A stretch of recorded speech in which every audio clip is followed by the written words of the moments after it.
इन दोस्तों बिरकेश्वर सिंह ऑफिशियल में इकोनॉमिक्स के तहत लेसन प्लान पाठ योजना नंबर 04 के अंतर्गत आप लोगों का स्वागत है। सबसे पहले हम तो पहले ही बता चुके हैं कि किस तरह से लेसन प्लान आप लोग को लिखेंगे। नेम ऑफ द स्टूडेंट यानी टीचर, जो यहाँ यानी छात्राध्यापक का नाम है वहाँ पर अंकित कर देंगे। रोल नंबर यानी क्रमांक के सामने क्रमांक को अंकित कर देंगे।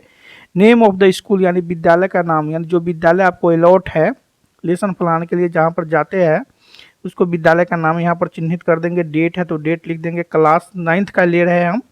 पीरियड यानी क्लास द्वितीय है और टाइम 40 मिनट रखे हुए। सब्जेक्ट विषय है अर्थशास्त्र है और अर्थशास्त्र के अंतर्गत हमारा जो टॉपिक है यानी प्रकरण है वह प्रकरण अर्थव्यवस्था है। उप प्रकरण नहीं है तो इसको हम छोड़ दिए है। जनरल उद्देश्य तो हम सभी लेसन प्लान में लिखते हैं जिसको जनरल एम्स कहते हैं यानी समान उद्देश्य। छात्रों को आर्थिक उन्नति से अवगत कराना। सेकेंड है कि छात्रों को आर्थिक व्यवस्था का ज्ञान कराना। थर्ड है कि छात्रों को आर्थिक सिद्धांतों, नियमों और व्यवस्थाओं का ज्ञान कराना।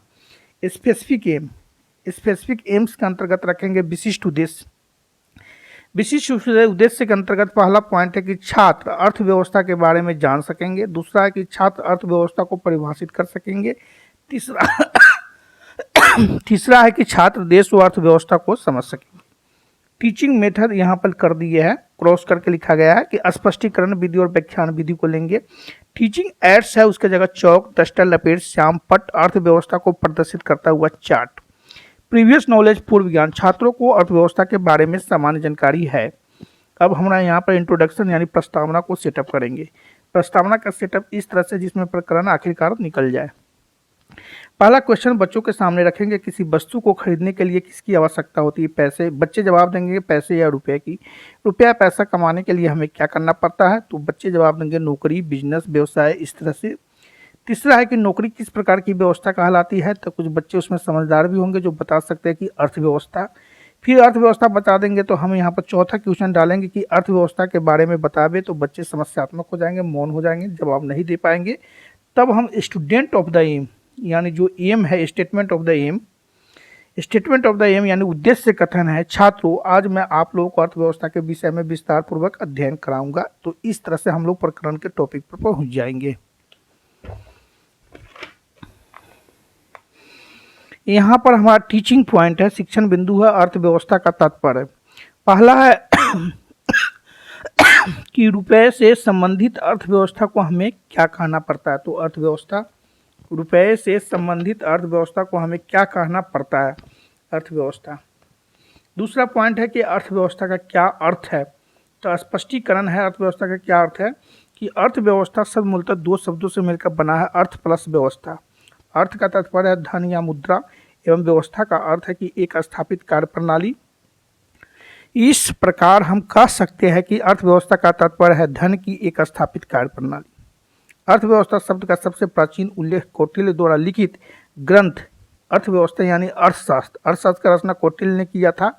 तो सबसे पहले अर्थव्यवस्था का उल्लेख अर्थशास्त्र में मिलता है, कौटिल्य द्वारा यह रचित है। अर्थव्यवस्था मुख्य रूप से एक ऐसी संस्था का ढांचा है जो समाज की संपूर्ण आर्थिक क्रिया है, जिसके द्वारा समाज की संपूर्ण आर्थिक क्रियाओं को मनुष्य धन कमाने के उद्देश्य से करता है। एक ब्राउन साहब के स्टेटमेंट है, उसको भी देख लेते हैं कि अर्थव्यवस्था वह व्यवस्था है जिसके द्वारा मनुष्य अपनी आवश्यकताओं की पूर्ति करता है। इस सारा मैटर को छात्र ध्यानपूर्वक सुनेंगे। कुछ हमारा यहाँ ब्लैक बोर्ड का वर्क है, उसको भी हम यहाँ पर देखेंगे। अर्थव्यवस्था शब्द मूलतः दो शब्दों से मिलकर बना है, अर्थ प्लस व्यवस्था। इसको ब्लैक बोर्ड पर लिख देंगे बोल्ड अक्षरों में। दूसरी बात है कि अर्थव्यवस्था वह व्यवस्था है जिसके द्वारा मनुष्य अपनी आवश्यकताओं की पूर्ति करता है। अब यहाँ पर कुछ बोध प्रश्न है। बोध प्रश्न है कि अर्थव्यवस्था किन शब्दों से मिलकर बना है? बच्चों से पूछेंगे तो बोलेंगे अर्थव्यवस्था दो शब्दों से मिलकर बना है। दूसरा तरीका डिटेल पूछ देंगे कि अर्थव्यवस्था कितने प्रकार की है, बच्चे मौन हो जाएंगे। तो शिक्षण बिंदु रखेंगे यहाँ अर्थव्यवस्था के प्रकार। स्पष्टीकरण करेंगे बच्चों के सामने, क्योंकि स्पष्टीकरण विधि के द्वारा बच्चों को पढ़ा रहे हैं। तो अर्थव्यवस्था मुख्य रूप से दो प्रकार की होती है। पहला स्वामित्व के आधार पर, दूसरा है विकास के आधार पर। स्वामित्व के आधार पर अर्थव्यवस्था का 3 वर्गों में विभक्त है, पूंजीवादी अर्थव्यवस्था, समाजवादी अर्थव्यवस्था और मिश्रित अर्थव्यवस्था। दूसरा है कि विकास के आधार पर अर्थव्यवस्था को 2 वर्गों में विभक्त किया गया है। क में विकसित अर्थव्यवस्था, दूसरा है विकासशील अर्थव्यवस्था। विकसित अर्थव्यवस्था अमेरिका इस सब देशों में है और विकासशील भारत जैसे देशों में है। कुछ बोध प्रश्न भी बच्चों के सामने डाल सकते हैं। पहला कि अर्थव्यवस्था के प्रकार के बताइए, तो बच्चे कहेंगे स्वामित्व के आधार पर, विकास के आधार पर। दूसरा है कि विकास के आधार पर अर्थव्यवस्था कितने प्रकार की होती है, तो बच्चे बताएंगे 2।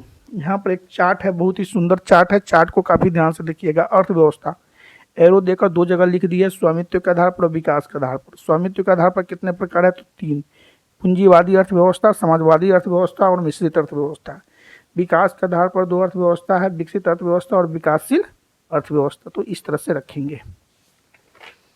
अब उसके बाद में रिकैपिट्यूलेशन यानी पुनरावृत्ति प्रश्न है कि अर्थव्यवस्था क्या है, अर्थव्यवस्था के प्रकार बताओ। होमवर्क कुछ बच्चों के सामने रख देंगे कि बच्चों कल तुम लोग अर्थव्यवस्था के बारे में याद करके आओगे।